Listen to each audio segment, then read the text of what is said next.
Senhores conferencistas, Sra. Doutora Maria José Azevedo Santos, caros colegas de mesa, caros alunos, Sr.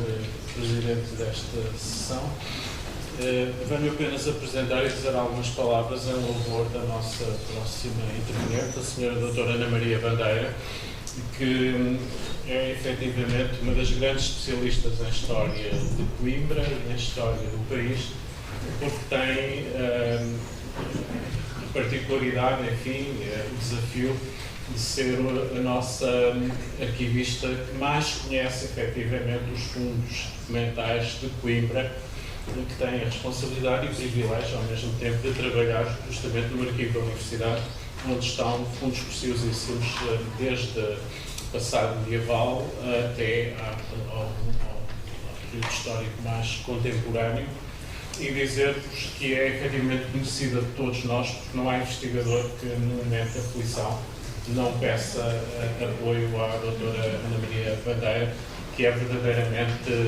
enfim, um modelo da ciência beneditina no campo da diplomática, da paleografia e também da humanidade com que recebe e apoia os investigadores no arquivo da Universidade.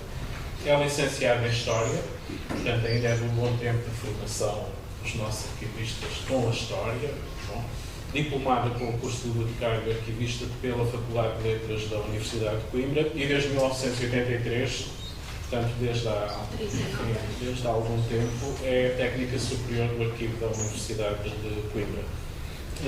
No arquivo tem desenvolvido um trabalho absolutamente notável de organização de fundos, de descrição, de publicação de elementos de referenciação e de trabalho sobre estes mesmos fundos, não apenas no campo da arquivística, mas também no campo da análise histórica e de outras áreas conexas, científicas, importantes para a compreensão da produção documental. E por isso passaram pelas mãos e pela secretária o conhecimento de fundos documentais tão relevantes como o dos colégios da Companhia de Jesus, onde há fundos documentais medievais de todo o país, aliás, da Mitra Episcopal de Coimbra, dos Julgados da Paz de Coimbra, da Conservatória Britânica de Coimbra, do Hospital Real de Coimbra, do Hospital de São Lázaro, da Universidade de Coimbra, do Colégio Pontifício Real de São Pedro, entre muitos outros fundos documentais que efetivamente a doutora Ana Maria Bandeira trabalhou disponibilizando-os de forma organizada para servirem à investigação e ao conhecimento. E nada escapa do ponto de vista, ao fim, das curiosidades científicas, porque também é a pessoa que mais publicou e mais sabe, por exemplo, sobre a história do papel, sobre determinadas áreas no campo da história, da escrita e da produção documental, nomeadamente trabalhos importantíssimos para a identificação dos papéis e da produção do papel desde os finais da Idade Média portuguesa. Também tem colaborado, e daqui a sua multidisciplinar aptidão, nomeadamente nos campos da museologia e da museografia, com a montagem de exposições relevantes sobre a história cultural, o património documental e o património monumental da cidade de Coimbra. Mais recentemente, a exposição e a produção dos catálogos atuados sobre a Universidade de Coimbra e o Brasil, ou a exposição intitulada Do Sul ao Sol, a Universidade de Coimbra e a China, ou ainda a exposição Biblioalimentária em 2018, ou a exposição Universidade de Coimbra e a Independência do Brasil em 2022. Dedica-se naturalmente, como vos disse, à história e à pesquisa de outras áreas do saber, nomeadamente no campo da história da mulher, da história da tipografia, da história de algumas áreas culturais, da história dos estudantes e da história dos corpos docentes da universidade, portanto, de uma forma geral, e foi responsável nos finais da década de 1990, nos finais do século passado, pelo inventário do património cultural móvel no distrito de Coimbra, sobretudo os bens arquivísticos, tendo percorrido os cartórios dos arquivos de instituições numerosas, nomeadamente municípios, paróquias, misericórdias e outras instituições detentoras de arquivos documentais. É efetivamente uma das pessoas que mais autoridade tem para falar sobre a história de Coimbra, a história da universidade, e é, portanto, um enorme orgulho e, ao mesmo tempo, será um enorme prazer ouvi-la agora dissertar sobre temas difíceis de investigação e que nos vão surpreender positivamente, como seguramente será este caso. Muito obrigado, doutora Ana Bandeira, por estar connosco neste desafio.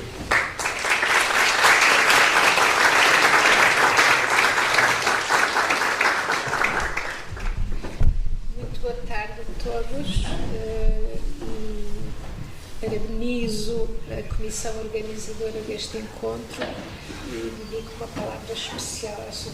Maria José Azevedo Santos, que me dirigiu este convite para participar também, porque sabia que eu tinha estado em Santiago de Compostela e podia ter algo também a trazer. E, portanto, a minha enorme gratidão de sempre à minha ex-professora, ex-diretora e amiga. E umas palavras também ao Sr. Saúl pela apresentação que fez, que sei que foi além do que estava escrito no papel, muito além. Obrigada pelas palavras que me dirigiu.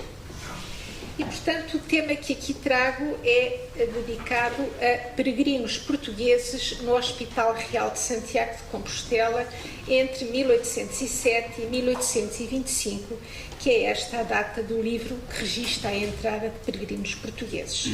Aliás, de manhã já tivemos o prazer de ouvir o Sr. Professor Gonçalves Lopel para nos falar precisamente sobre peregrinos portugueses e outros de outras nacionalidades ingressados no Hospital Real de Santiago de Compostela. Já vai longe o ano de 1990 em que diariamente frequentei o arquivo da Universidade de Santiago de Compostela, onde está inserido o acervo do Fundo Documental do Hospital Real de los Reis Católicos de Santiago de Compostela. Ali estive durante 2 meses, setembro e outubro, ao abrigo de uma bolsa de estudo.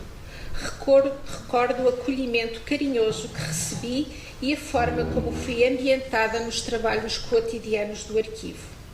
Ao inteirar-me da formação dos fundos do acervo daquele arquivo universitário e dos procedimentos arquivísticos, constatei que eram muito semelhantes aos do arquivo em que trabalhava e trabalho ainda hoje, o arquivo da Universidade de Coimbra. Nessa permanência no arquivo, tomei contacto mais direto com a documentação do Hospital Real e senti um enorme entusiasmo em recolher informações, mas sem saber se algum dia as poderia utilizar. Guardei zelosamente os apontamentos então reunidos e agora posso trazer aqui essa informação que, entretanto, pude completar com dados recolhidos nas digitalizações do mesmo livro que, em boa hora, o Arquivo da Universidade de Santiago de Compostela disponibilizou online para acesso de todos. A vida coloca-nos, de facto, perante certas circunstâncias e creio que a invisível mão de Deus nos orienta das formas mais inesperadas e estou em crer que também a do apóstolo Santiago, pois estavam precisamente disponibilizados online os livros que eu ia precisar, melhor, o livro primeiro. Mas, primeiramente, antes de entrar propriamente no tema, devo aludir a alguma situação que nos leva a aproximar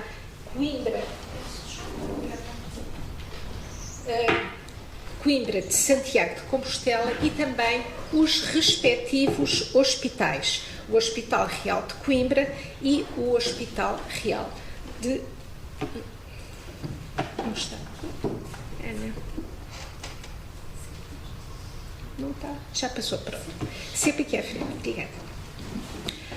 Algo que aproxima Coimbra de Santiago de Compostela, particularmente os seus hospitais.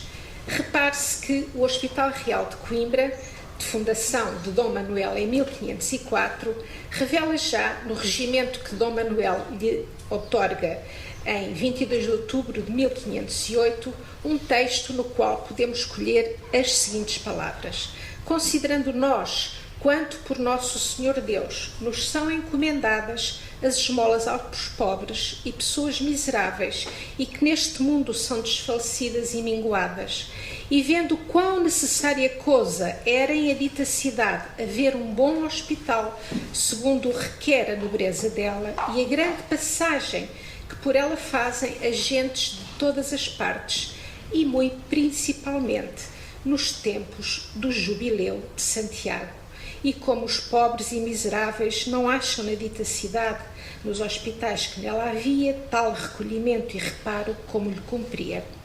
Fica, pois, bem claro que a passagem de muitos peregrinos por Coimbra a caminho de Santiago foi um dos motivos da edificação deste hospital.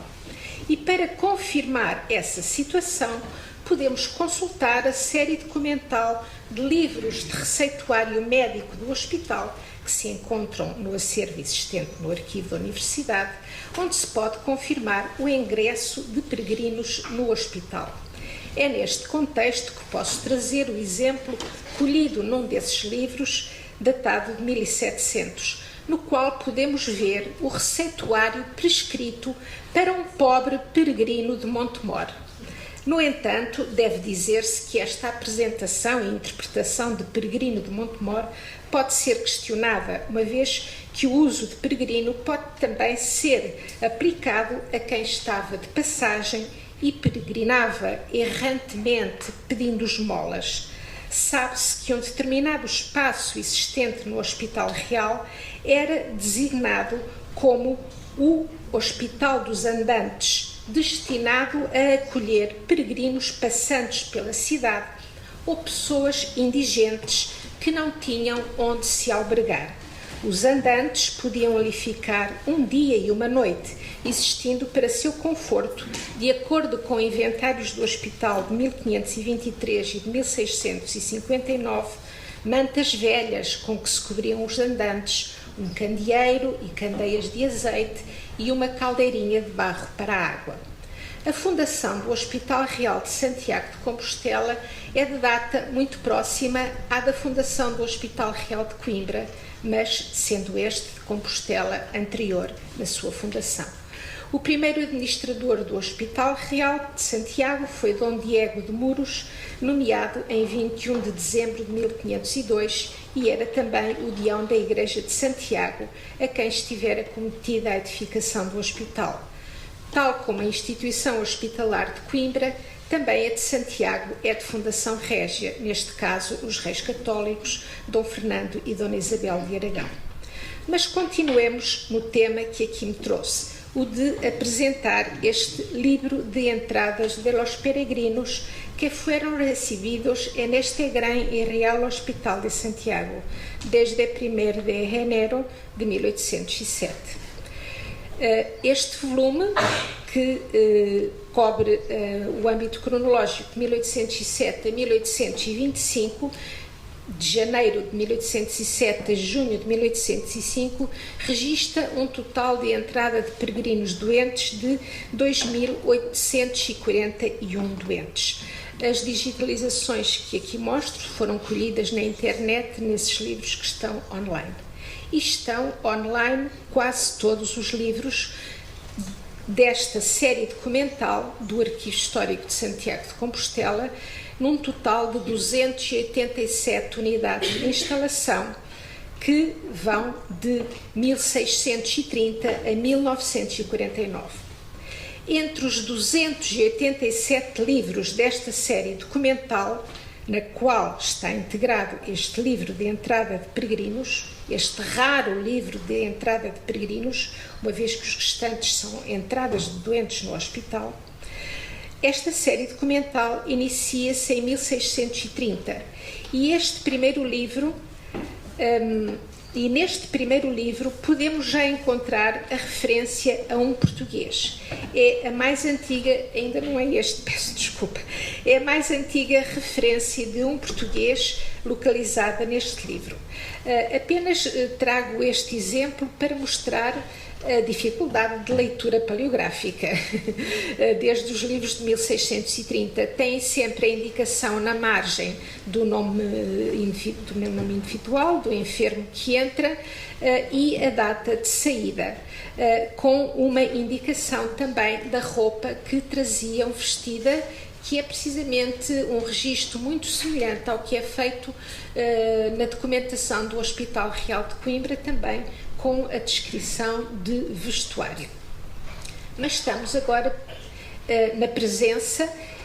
Eu recuei um pouco para não ficarmos apenas com a ideia de que portugueses só se registram naquele livro de registro de entrada de doentes. Nós vamos encontrar portugueses desde o primeiro livro desta série documental de 1630 e nada mais, nada menos do que uma mulher. Em 9 de dezembro de 1630 entra Antónia Lopes, mulher de Manuel Gonçalves, vizinha de Vila do Conde, em Portugal. Tiene consigo uma hija llamada Benita, certamente Benta, e há a indicação do traje, neste caso, traje andrajoso. Muitas das vezes, quando os trajes usados identificavam uma pessoa quase a roçar a pobreza, a indicação genérica é de traje andrajoso.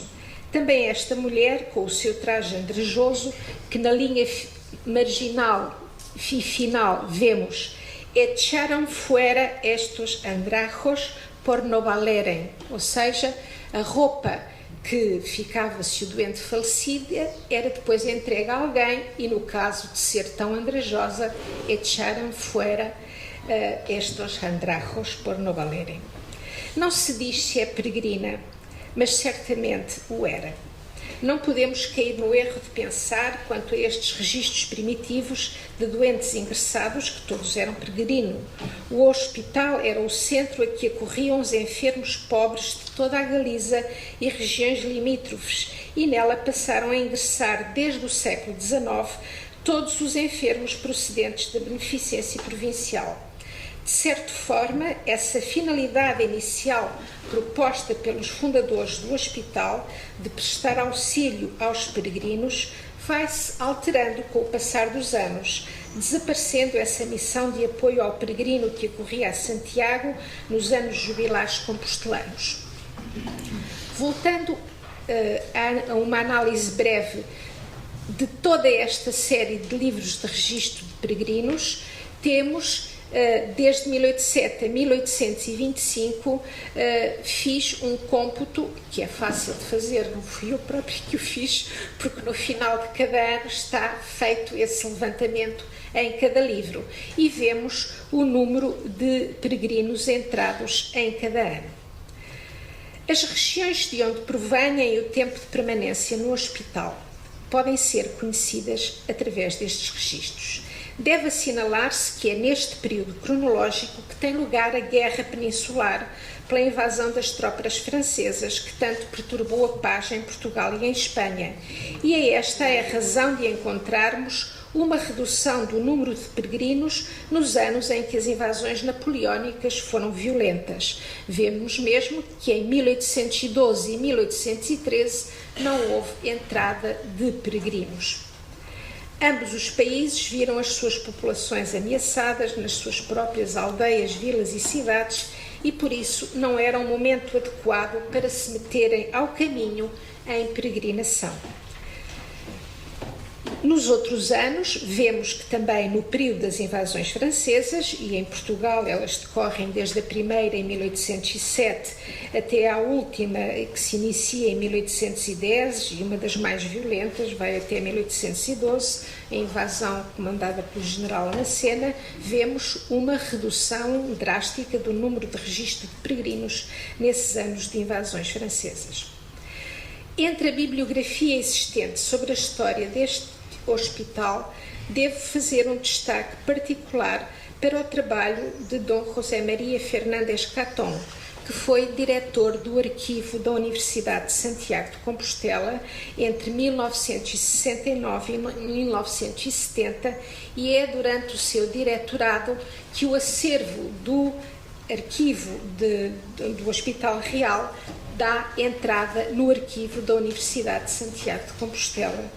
Dizia-me há pouco o Sr. Professor Gonçalves Lopo que certamente alguns livros terão ficado também por fora, sobretudo uma vez que há apenas aquele registro de entrada de peregrinos, questiona-se se não terão existido outros exemplares para outros anos. Devo dizer também que algo mais liga Coimbra a Santiago, não só o que ficou no regimento de fundação do Hospital Manuelino de Coimbra, mas também quanto a artistas portugueses, canteiros e pedreiros que trabalharam na edificação do Hospital Real de Santiago de Compostela. E também a capela do Hospital de Santiago de Compostela tem esculturas de Nicolau Chantrenne executadas em pedra de Ançã, sobretudo a decoração dos pilares e os arcos do cruzeiro da capela, feitos a partir de 1510. E podemos imaginar o que seria vir de aqui perto de Coimbra, de Ançã, pedra que era levada até Santiago de Compostela, isto no século XVI em que ele a executou. Aliás, sobre este tema da utilização da pedra de Ançã, já foi trabalhado pelo Dr. Pedro Dias no seu trabalho, feito em 1995, A Pedra de Ançã, a escultura de Coimbra e a sua difusão na Galiza. Mas regressemos agora ao tema, depois deste breve inciso sobre as relações de Coimbra e de Santiago de Compostela. Vejamos alguns dos registros no início deste volume. 1807, 5 de junho. Isto para vermos como não são só bem identificados os peregrinos portugueses que podemos escolher neste livro, podemos também colher pessoas com outras naturalidades, mas cuja peregrinação se faz a partir de Portugal, ou porque residiam em Portugal, como é o caso de Manuel José Fernandes, solteiro, natural do Ribeiro de Ávia, da Galiza, e vecino de la Villa de Ovar, en el Reino de Portugal. Não há dúvida de que ele era um residente em Ovar, ou vizinho de Ovar, e, sendo galego, era a partir de Coimbra que fazia a peregrinação. Um outro caso também, para 1807, em 5 de junho, o registro de entrada de Joana Fernandes, viúva, que, com sua filha Maria Rosa, entra no hospital. És natural de Galícia e vecina de la ciudad de Oporto. Ou seja, ela era vizinha ou vinha a partir do Porto. A recolha de dados de nacionalidade dos peregrinos nestes livros permite saber de onde eram originários e se viajavam em grupo. Isto é uma questão a que gostaríamos de poder responder. Viajavam em grupo, eram solidários na peregrinação ou era uma viagem individual? Neste livro de ingresso de peregrinos doentes vamos encontrar italianos, franceses, alemães, um húngaro, 5 romanos de nación, da Prússia 1, mas também suíços e holandeses, incluindo também a designação da Flandres, que hoje pode corresponder à Bélgica ou à Holanda, por exemplo. Pode ser questionável a naturalidade ou proveniência, pois os nomes, em muitas das ocasiões, não estão redigidos de forma clara e há dificuldade de interpretação. A leitura paleográfica é difícil e inconcludente, muitas das vezes, quer quanto à identificação de portugueses, quer quanto à de outras nacionalidades. E apenas mostrei aqui um exemplo de um único português, ingressado aqui também em junho de 1807, cujo registro é feito, enquanto são feitos também registros para um francês, de Troyes, em França, de la ciudad de Montpellier, que certamente é Montpellier. Isto para percebermos um pouco o que é a dificuldade de interpretação do que vemos escrito. E nesta fase, neste início de registro de entradas, ainda não são registados os dias de internamento, como depois vem a acontecer. Portanto, é preciso muita paciência, persistência, perspicácia para fazer esta leitura e retirar conclusões. Mas, continuando, vamos ver como os registros de entrada, neste caso temos o registro de entrada de italianos e franceses, que provavelmente viajavam juntos, um vecino da cidade de Roma, António Casali, um Jerônimo ou Jerome Losetti, natural de Lovino, Reino de Itália, arzobispado de Milão. Muitas das vezes não é dada a indicação específica do local e diz o arcebispado, e quanto a Portugal, muitas das vezes a leitura é inconcludente, mas sabe-se que é português porque está Reino de Portugal. Aqui vemos para 1811, por exemplo, um registro de entrada de duas peregrinas portugueses. Entraram as duas peregrinas, Joana Fernandes e a sua filha Maria Rosa, vecinas de Ponte de Lima, em Portugal. Certamente estas duas mulheres não viajavam sozinhas, mas integradas num grupo. Já para um homem era difícil a viagem, quanto mais para duas mulheres. Quanto à dificuldade de leitura que nós hoje possamos fazer, vamos pensar um pouco no que era a dificuldade do próprio escrivão do hospital. Não posso deixar de aludir à curiosa expressão utilizada pelo escrivão do hospital quando, em 4 de junho de 1818, diz que entraram 17 alemães. Desculpem, mas não pus lá o slide. E diz o escrivão que não foi possível, por seus passaportes, compreender-se seus nomes por escrito, e aún de palavra não se les entendió sus nombres, e por el administrador se deu a ordem e deu-se-lhes um dia de permanência do hospital a causa de estar lleno el hospital e suas salas de pobres enfermos. Entre os peregrinos originários de Portugal, já vimos os primeiros exemplos de 1807 e, nesse ano, o total de peregrinos portugueses são 42, entre janeiro e novembro. Entre estes 42 portugueses, há 7 mulheres, das quais se identifica sempre filha de, ou mãe de, ou mulher de, portanto, sempre acompanhadas por alguém. Mas vou avançar um pouco, porque senão não temos tempo de estar com tanto pormenor como eu gostava de apresentar, e vou avançar já mais.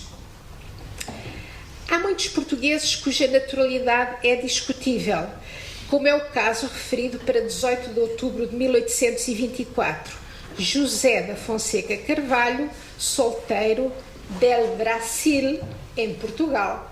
Já se tinha dado a independência do Brasil, ele já não é identificado como português e diz-se em Portugal. Portanto, temos que ver também todos os que são residentes em Portugal, uns já não são considerados portugueses, em Brasil. Muitos a naturalidade é olivença em Portugal, e esses também temos de os erradicar hoje no nosso cômputo, mas, portanto, os livros são valiosíssimos para conhecer quem foram os peregrinos portugueses. Entre os livros do acervo documental do Fundo do Hospital Real, devemos cruzar também esta fonte de informação com outras, e há, por exemplo, um livro específico que diz respeito a Portugal, Libro de Asiento e Entrada de Confrades en el Reino de Portugal e Limosnas que entregam, mas apenas para 1732 e 35. Uma outra série documental valiosíssima para conhecer os portugueses que ali estiveram internados e muitos dos quais ali faleceram são a série de testamentos feitos no hospital. E devo dizer que o testamento mais antigo que localizei é para um pintor português, Pedro Nobre, em 1543.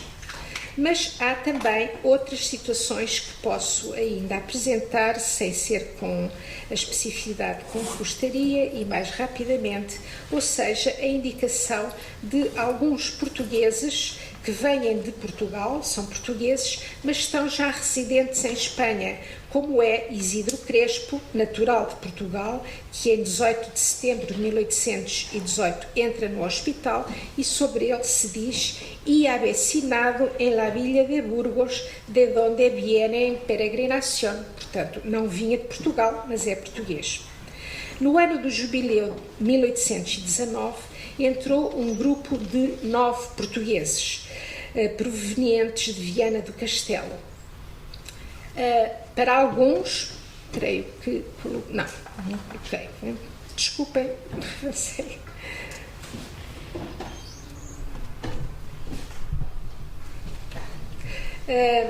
Um outro grupo, isto para revelar como de facto também há grupos que nitidamente se conhece que viajam em grupo, é aquele que dá entrada em 24 de julho de 1824. 19 pessoas, todas originárias do Porto, entre as quais também algumas mulheres. E também originários do Porto são outros que entram em 26 de julho de 1824. 18 homens, 18 pessoas entre homens e mulheres, e também em 12 de agosto de 1824. Em algumas situações, apenas, e cito este exemplo, não o encontrei para casos portugueses, mas acho que isto revela muito da dificuldade do caminho e que como ele era vencido mesmo por mulheres com crianças pequenas. Em alguns casos é dada a indicação de crianças muito novas, e mesmo muito novas, como em 19 de junho de 1821, com o registro de entrada de Agustín Vidal e Maria Madalena com uma hija de pecho, e vinham de Piemonte, em Itália, com passaporte e promessa ao apóstolo, como é registado no livro de registro de entrada de peregrinos doentes. Nem sempre essa menção é feita, mas por vezes diz-se com passaporte, portanto com a identificação do passaporte que o acompanhava, e promessa ao santo. Depois de um cômputo geral das proveniências, posso elencar as seguintes localidades portuguesas de onde têm origem peregrinos: Almeida, Alcobaça, Amarante, Aveiro, Barcelos, Benedita, Borba, Braga, Bragança, Caldas da Rainha, Chaves, Coimbra, Évora, Guarda, Guimarães, Lamego, Ponte de Lima, Lisboa, Porto Alegre, Requeixo, Santarém, Santa Maria de Nino, Torres Vedras, Valenças, Viana, enfim, uma diversidade de lugares que não vou enumerar todos. A predominância é do norte, Minho, Braga, Viana, Valença, Monção, mas há os também de Évora, portanto, lugares mais longínquos. Os últimos peregrinos registados neste livro de entrada do hospital, em 1825, os últimos peregrinos portugueses entram em 23 de maio, em 25 e em 26 de maio. E em 8 de junho é o último peregrino português que dá entrada no hospital, sendo ele natural de Viseu. Quase a terminar, e peço desculpa se me alonguei um pouco mais.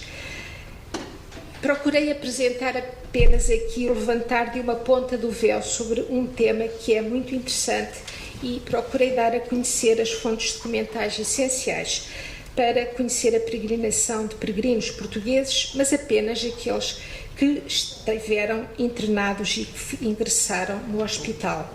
Esta documentação, creio que poderá também ser complementada nas pesquisas que venham a ser feitas sobre peregrinos portugueses em Santiago, com uma série documental, pode ser dividida em duas, as chamadas Cartas Rutas e de Vicinidade apresentadas por los enfermos à sua entrada en el hospital, e as Cartas Rutas de enfermos ingressados en los recorridos al salir estos ou por falecer. Portanto, as cartas e os passaportes que levavam e que ficaram no acervo documental do hospital. Estas são as fontes documentais primordiais para conhecer a presença de peregrinos portugueses em Santiago. Deixo-os ainda, e isto é uma pequena homenagem ao escrivão que nos trouxe todas estas informações. Ele encerra o livro de registro de entradas com esta reflexão deliciosa: Soy mi dueño Seia quem seja. E acho que é a forma deliciosa de eu também terminar com esta homenagem ao escrivão, e deixo-os ainda com uma belíssima imagem de uma vieira aqui a 40 km de nós, no que foi a casa dos Passos dos Condes de Castelo Melhor. Não é visível do exterior esta vieira da casa, está no interior, o que nos leva a supor que os Passos dos Condes de Castelo Melhor, em Santiago da Guarda, lugar de ancião, era um lugar onde podiam pernoitar peregrinos e serem acolhidos. Muito obrigada.